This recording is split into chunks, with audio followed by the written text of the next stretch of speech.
नमस्कार पुणी थरे जातीय स्तर गणमाध्यम प्रमुख प्रसंग पलटि किट यूनिवर्सिटी आपण माने जानती किछि दिन पूर्वर किट यूनिवर्सिटी जड़े नेपाल छात्रींकर मृत्यु घटी एवं ए खबर को लेकिन जातीय एवं अंतर्जातीय स्तर गणमाध्यम मध्य बेस मुखरित होते पाखापाखि ए खबर को 15 दिन हवाको बसिलानी एवं ए खबर बाबद जहाँ अपडेट रही आमे बारंबार भी से बाबद आलोचना करिछु जेतेबेले गणमाध्यम रे खबर टिके गुरुत्व हरैबा को बसिथिला बा निर्दिष्ट भाव में किछि गणमाध्यम ए खबर ठारू निजको दूरे रखा चेष्टा करुले सेतेबेले पुणी ए खबर एक प्रमुख प्रसंग होइकि फेरिछि बा चर्चा करने को गणमाध्यम को एक रकम बाध्य कर देइछि।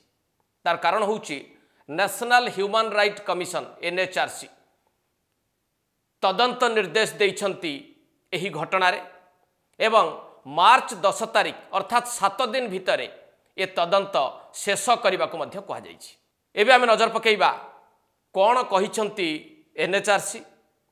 NHRC का पाखरे जो पिटिशन टी पड़ीथिला सेथिरे कोन दर्शा जाइछि एवं ए तदंतर दिग कुआड़ को जाई पारे।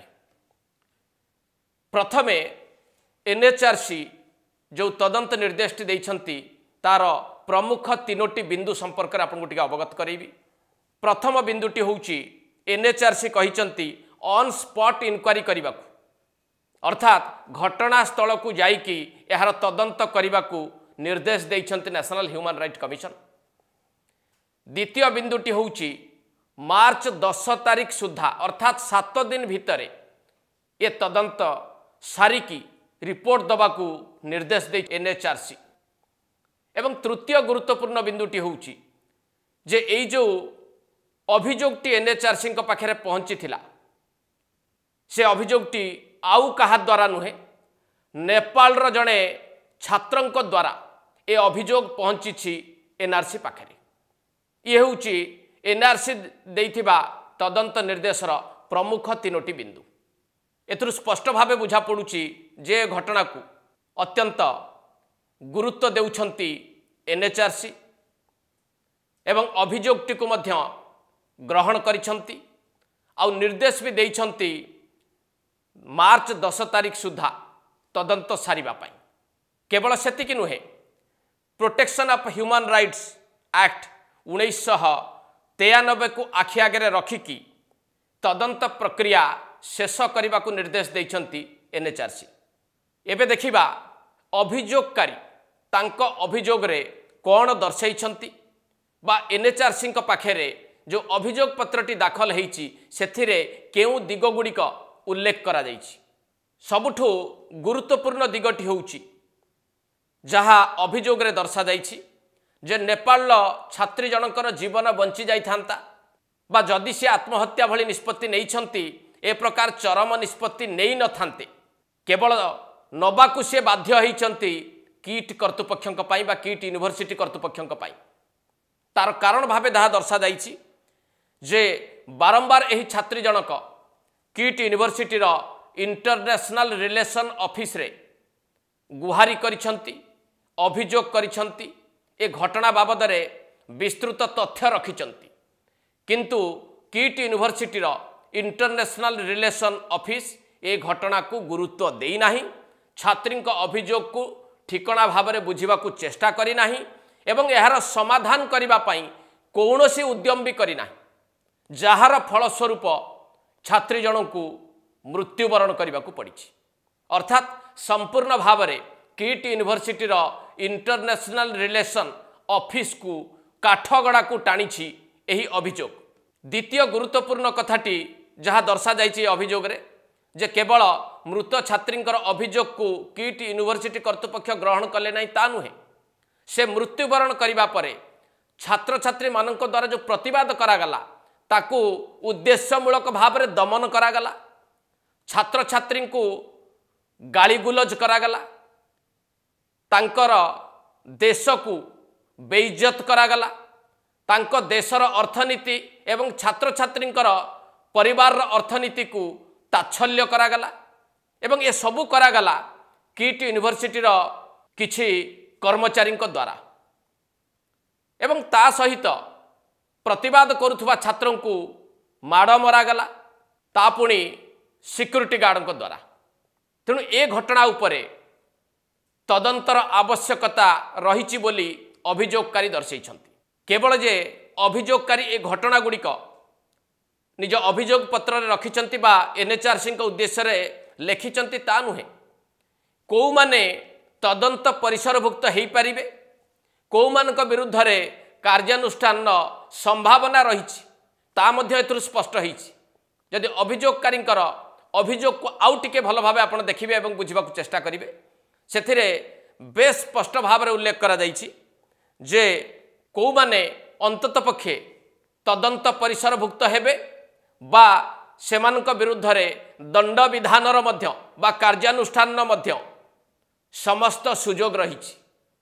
सेमाने किए जो महिला कर्मचारी आक्षेप करथिले नेपाल छात्र छात्री को कड़ा भाषा से गाली गुलज करथिले एवं अन्य जो कर्मचारी माने सेठी उपस्थित थिले, जो कर्मचारी निर्देश रे सिक्यूरीटी गार्ड नेपाल छात्र छात्री को माड़ मारी थिले, एथिपाई जो माने निर्देश देइथिले, जो माने हठात साइड डाय निष्पत्ति घोषणा करिकी छात्र छात्री को बाहर को चली जावाकू निर्देश देइथिले, सेमानकू बस स्टैंड एवं रेलवे स्टेशन ने छाड़ी दे आसीथिले। ये सबु कर्मचारी विरोध में कार्यानुष्ठान आवश्यकता रही। या सहित किट यूनिवर्सिटीर उच्च कर्तृपक्ष विशेष करिकी प्रतिष्ठाता अच्युत सामंत को मध्य तदंत परिसरभुक्त करा जिबा सहित कार्यानुष्ठान नबा पाई गोटे बड़ सुजोग रहितिबा एही अभियोग पत्र रे स्पष्ट भाव में दर्शा जाइछि। जदि आम अभियोग पत्र को देखिबा, अभियोगकारी कथा को टिके बुझा चेष्टा करिबा, एनएचआरसी जो भली भाव में ए मामलाटी को गुरुतर मामला भावे ग्रहण करिसंती आउ मार्च 10 तारिख सुधा तदंत सारिबा को निर्देश देइसंती। ए सबु गुडी को टिके बुझिबा को चेष्टा करिबा, ताहले भाबंतु जे कौ माने तदंत परिसरभुक्त हेबे, कौ मानक विरोध रे कार्यानुष्ठान मार्ग प्रशस्त होईछि।